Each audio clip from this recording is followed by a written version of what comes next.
Terima kasih masih bersama kami di Sindo Today. Pemirsa, dipimpin Todung Mulya Lubis, TPN Ganjar Mahfud daftarkan gugatan perselisihan hasil pemilihan umum untuk Pilpres 2024. Ya, gugatan ini sebagai langkah kubu pasangan calon nomor urut 3 untuk meluruskan demokrasi.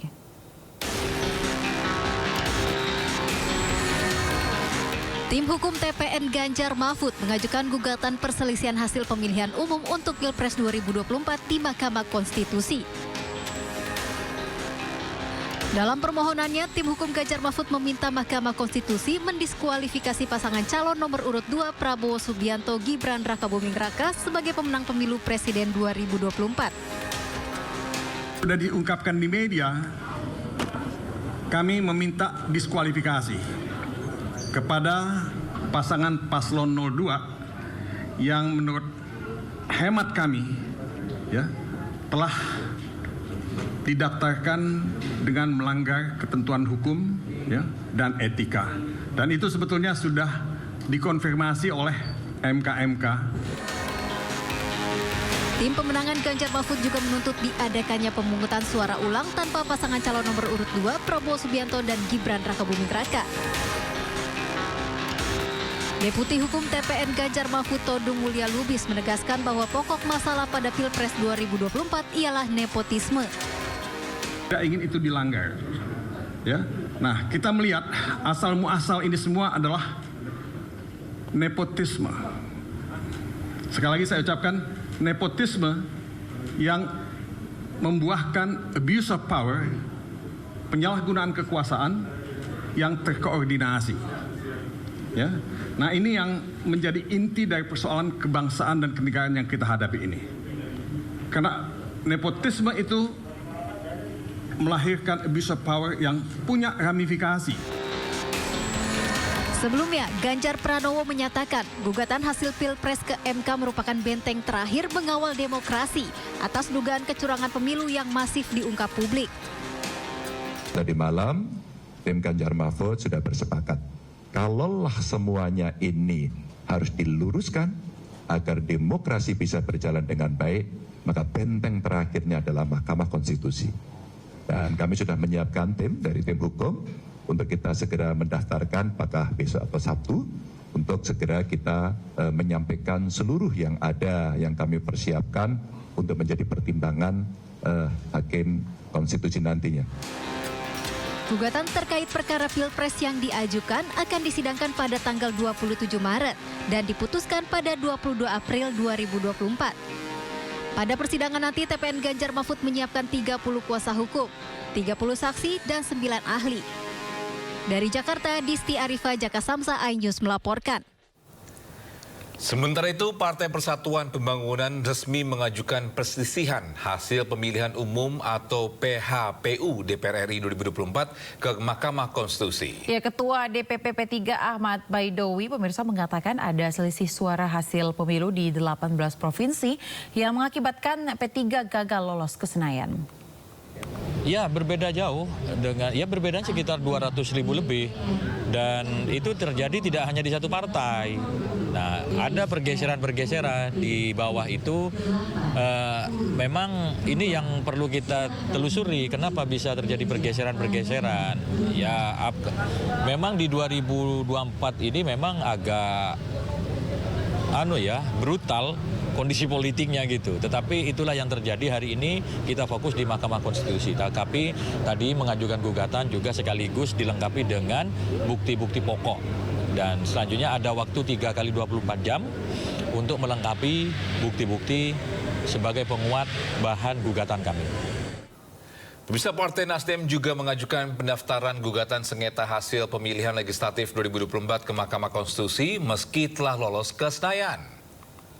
Sengketanya dari kita sudah di 20 provinsi sudah masuk, sekarang masih jalan juga ada pemeriksaan. Nanti untuk 3 hari ke depan, 3 kali 24 jam akan ada perbaikan permohonan.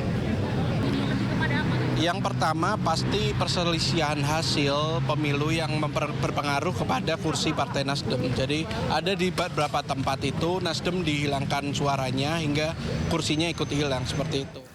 Sementara itu, Partai Perindo mengajukan sengketa permohonan hasil suara pemilu legislatif 2024 ke Mahkamah Konstitusi. Ya, hal ini lantaran adanya perselisihan suara hasil pemilu.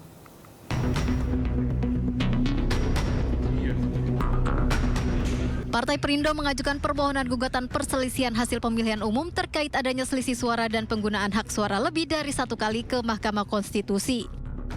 Kasus ini terjadi di TPS 7 dan TPS 12 Desa Pardomuan 1, Kecamatan Pangururan, Kabupaten Samosir, Sumatera Utara. Bahkan di salah satu TPS terdapat ratusan surat suara yang tidak ditandatangani oleh Ketua KPPS hingga berujung surat suara menjadi tidak sah. Menurut perwakilan Partai Perindo, kedua pelanggaran ini harus dilakukan pemilihan suara ulang. Terlebih, Bawaslu sudah memberikan rekomendasi untuk digelar pemilihan suara ulang, namun KPU justru tidak menjalankan rekomendasi tersebut. Tidak dijalankan oleh PPK ya. PPK kan harusnya sistem peraturannya kan menyampaikan ke KPU Kabupaten. Cuman itu tidak didindahkan. Jadi ada semacam prosedur lah di bawah ini. Jadi yang kita bawa ke sini di Mahkamah Konstitusi. Dalam gugatan ini, Partai Perindo menyerahkan 20 alat bukti dan telah menyiapkan saksi untuk di persidangan. Dari Jakarta, Salam Rahmat, Indra Purnama Sutrisno, iNews melaporkan. Pemirsa, Ketua Mahkamah Konstitusi Soehartoyo mengatakan siap melayani pencari keadilan tak terkecuali dalam sengketa pemilihan umum 2024. Ya, hingga hari ini pemirsa, MK telah menerima 1 pengajuan gugatan hasil Pilpres dan 1 gugatan Pileg. PHP itu ada Pilpres, ada Pileg, Mbak. Kalau Pilpres 1, Pileg? Tidak pernah komunikasi dengan kami ya. Tidak tahu kalau dengan bagian pendaftaran atau bagian konsultasi ya. Dengan kami pimpinan atau hakim ya nggak ada akses untuk komunikasi. Kalau Pilpres pleno terus. Ya. Untuk Pileg? Pileg panel. Ya diproses kan nanti ada. Kalau yang Pilpres itu kan ada tidak ada perbaikan ya. Mungkin nanti tinggal menunggu di registrasi saja. Karena begitu diregistrasi kan argunya terus jalan itu 14 harinya. Ya kan kami bisa secara bersama-sama membaca, jadi bisa masing-masing mencermati pada bagian-bagian tertentu, akhirnya kan secara utuh bisa dibaca nanti. Oh, nanti itu kan belum disidangkan juga. Nanti nggak bisa kita bicara materi dulu. Iya, nggak bisa karena belum baca juga, belum kan baca permohonannya.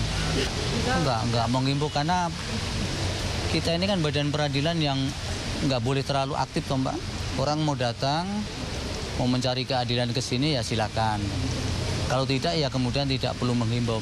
Tapi pada prinsipnya ya kalau mereka datang ya kami siap untuk melayani.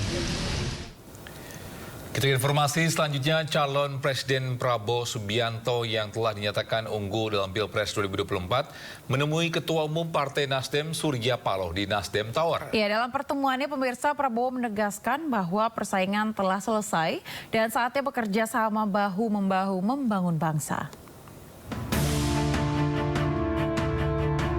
Kedatangan Prabowo di kantor DPP Partai Nasdem langsung disambut oleh Surya Paloh yang telah menunggunya di halaman gedung Nasdem Tower. Dalam pertemuan tersebut, Surya Paloh menyinggung hubungan baik antara dirinya dan Prabowo yang sudah terjalin selama 40 tahun. Surya Paloh berharap hubungan bisa berjalan dengan baik. Sebelumnya pada Rabu 20 Maret, KPU telah menetapkan calon Presiden RI Prabowo Subianto Gibran Rakabuming Raka sebagai Presiden dan Wakil Presiden RI periode 2024-2029. Pada hari yang sama, Ketua Umum Partai Nasdem Surya Paloh mengucapkan selamat kepada pasangan Prabowo Gibran. Sementara itu dalam pertemuannya, Prabowo menegaskan bahwa persaingan telah selesai. Saatnya kerjasama bahu-membahu membangun bangsa. Bahwa pertandingan itu baik, persaingan itu bagus, kompetisi itu kita butuhkan. Rakyat perlu pilihan. Kompetisi, persaingan, pertandingan. Tetapi sesudah pertandingan, sesudah persaingan, saatnya kita kerjasama. Saatnya kita bahu-membahu untuk bangun bangsa kita. Itu saya kira yang paling penting, ya. Demokrasi kita jaga, Bhinneka Tunggal Ika adalah suatu realita, harus kita bela, harus kita pertahankan, dan kita menatap ke depan dengan optimis. Kita akan cari putra-putri terbaik dari semua kalangan. Dari Jakarta, tim liputan iNews melaporkan. Sementara itu, Bendahara Umum Partai Nasdem Ahmad Syaroni penuhi panggilan Komisi Pemberantasan Korupsi. Ya, Syaroni dimintai keterangan sebagai saksi dalam kasus dugaan tindak pidana pencucian uang mantan Menteri Pertanian Syahrul Yassin Limpo.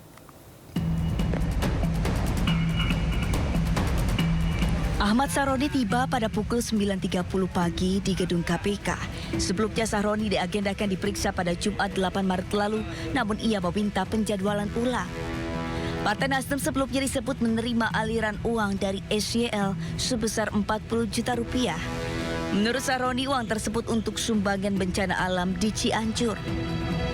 Syaroni mengatakan bahwa aliran dana yang masuk dari SYL tersebut tidak digunakan oleh partainya. Syaroni mengaku siap apabila uang tersebut diminta untuk dikembalikan ke KPK. Oh iya, ada. Memang benar ada 40 juta ya. 2 kali transfer ke fraksi Nasdem. Itu buat bantuan sumbangan bencana gempa di Cianjur. Itu aja. Itu diminta dibalikin atau seperti? Belum, tapi yang pertama 800 juta udah dipulangin. Nah, jadi ada 2, 800 juta dengan 40 juta. Yang 800 juta udah 3 bulan lalu kalau nggak salah, udah dipulangin. Tercatat emangnya? Tercatat. Dari Jakarta, Disti Arifa Jaka, iNews melaporkan. Ya, pemerintah baru sepakat untuk menerapkan kebijakan tarif PPN 12% pada awal tahun depan. Maka kebijakan tersebut ini akan masuk dalam Undang-Undang APBN 2025. Pemerintah berencana menaikkan tarif pertambahan nilai PPN menjadi 12% pada tahun 2025 telah tertuang dalam Undang-Undang Nomor 7 Tahun 2021 tentang harmonisasi peraturan perpajakan Undang-Undang HPP.